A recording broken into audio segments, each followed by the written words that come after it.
Hey everyone, we're back with another episode of the All Seasons Hiking Show.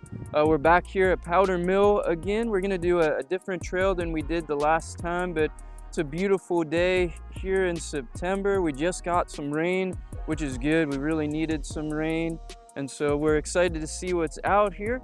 We're gonna have AJ with us today, and we're gonna have Dempsey, who's actually an educator here at Powdermill, so he'll be able to tell us some awesome stuff about the area here, about the nature reserve, and about the things that we're going to see. So excited to get out there today.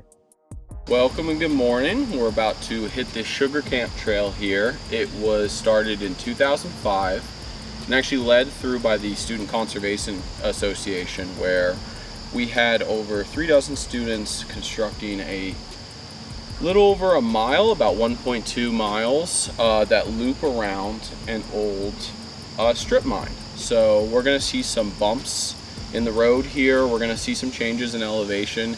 Part of this has to do with the hillside here that borders the Laurel Highlands hiking trail, but part of that was the remains of the mine being devoured essentially by the forest, which is now almost old growth. We have a good mix of trees here, a lot of tulip poplars, a good number of oaks, which is much better than we have on the other side here, which is mostly consistent of birch. But yeah, come check it out with us and see what we can find. Yeah. Do you have problems with like dirt bikes and four-wheelers like in the nature preserve? Not in the preserve itself, which is good. The upper parts of the run, maybe. Okay. The rustic ridge is the one that's underneath. Yeah. Rustic ridge? Yeah, they're in Donegal. That's how big the mine is. They're in Donegal and they border Powdermill underneath. So Interesting. they're not directly underneath us, but That's what I do at IUP. I map out all the coal mines in western PA. Well, you know how you're supposed to provide notice for environmental meetings for like people to express their concerns? We didn't hear about it here until like 3 days before it happens. That was last year. And they got approved, and then it's now in review again. So there's a second meeting that just occurred, like in August. I think it was like August 20th or something.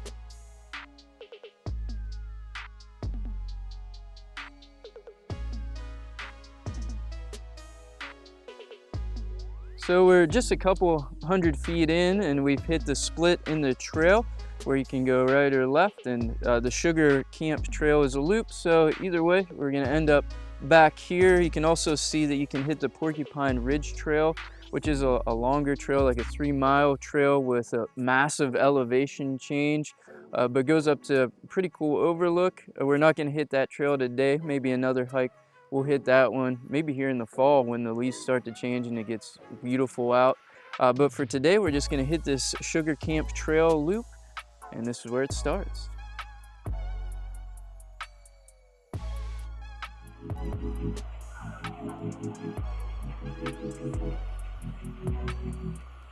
So we've come to another trail junction here.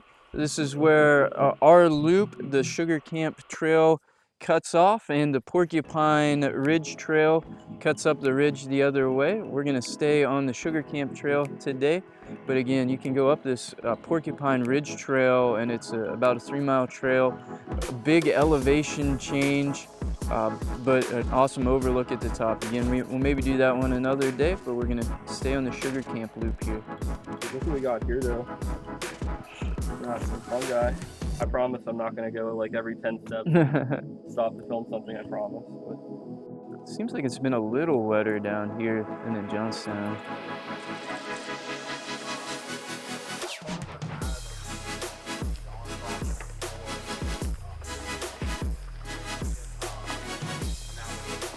we have Christmas ferns that are out here.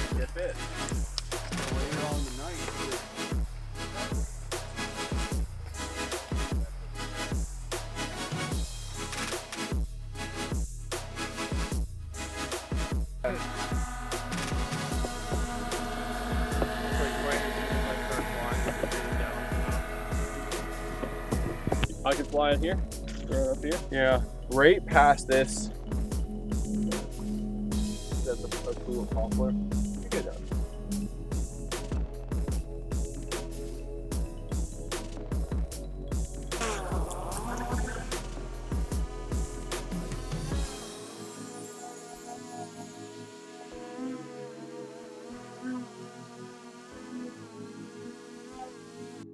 You can feel the breeze off of it. That's how strong the blades are. Lead the way. Yeah.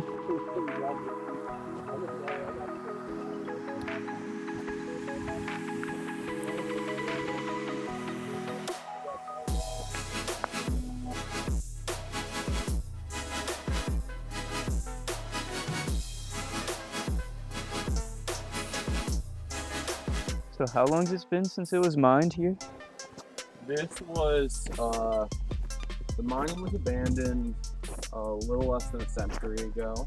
Okay. Probably like 20s or so, and then it was already growing back. Along with you guys did the Black Birch Trail, that farmer had trees on property before they were donated and given. Okay. And that was being restored since the 50s. So I'd say they both have solid tree growth from like the 40s onwards. This one a little bit earlier than the other trail.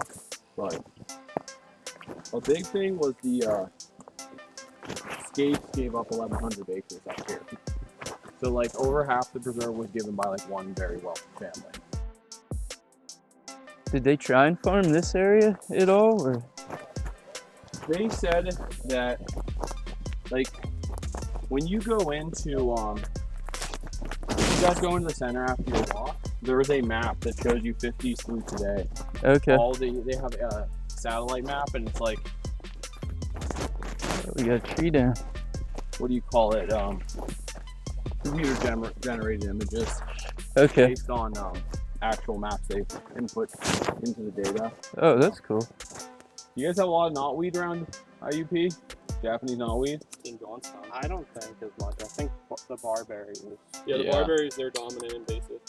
The knotweed's ours, and it makes up over 90% of some of our city parks plants. Pretty nuts. I think it's ours too. Yeah, knotweed's bad in Johnstown too. Yeah, it just kills everything because it shades it out. It's terrible. It can destroy the foundation of the house. That's incredible. So that's where we are right now. So I'm gonna like look up with the drone now. Kind of see what we see. Return zone. That would be really bad. Just like somewhere in the woods. I can see where it's tethered. I would just have to start running back. That's another thing they This is a did with crazy the shot. big farm drones. There's a company out in Ohio, I and was they in get a story with them. really Newspaper story with USA Today. the owner of that. He was Amish and then left. Is it leaving Amishhood? Or Yeah, I think that's what they call it. Yeah. Yeah.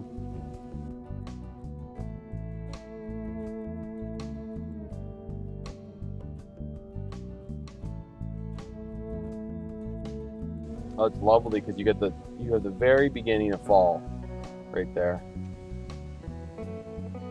It's just like an endless tree line. That's crazy. Sea of trees out there.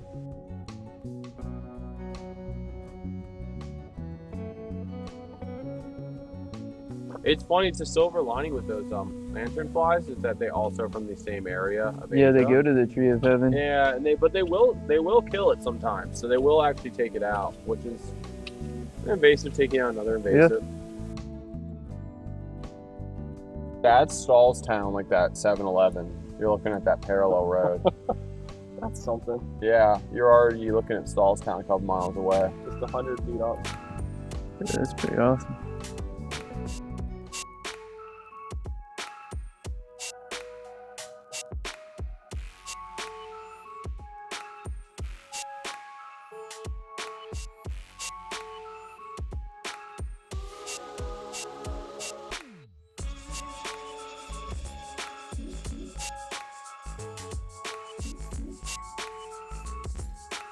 I'm gonna bring it down.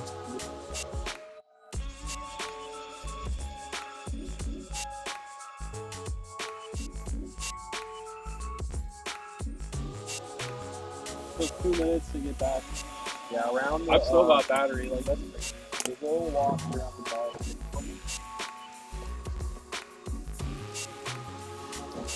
Yeah, not a lot of elevation change on this one. Yeah, a little bit less flat than the black birch, but the porcupine's the one that kicks the butt. We do get porcupines up there. That's something I've never seen in PA and always wanted to.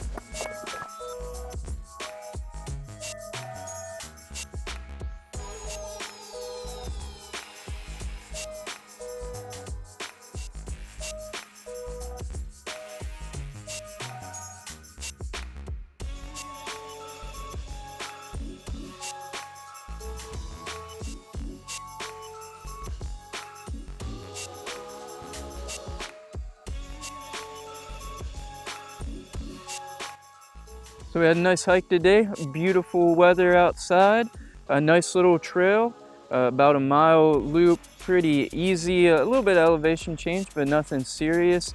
Get to see some of the flora of the park here, some of the trees and different things. We got to learn some cool stuff from Dempsey today about the history of the area and the trail and some of the stuff that they're doing here now, doing a lot with birds and studying some of our native birds and their populations and what's going on with them. So a good day today. Yeah, we got to see some partridge berries and spice bushes here along the trail, and hopefully within the next year or so we can show you the Porcupine Ridge Trail right attached to Sugar Camp. So. All right, AJ, so like, what was your take on it? It was pretty clean trail.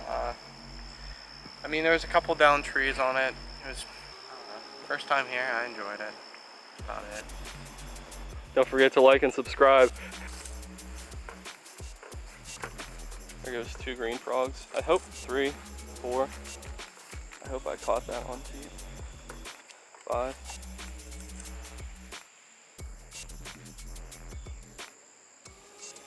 It's low.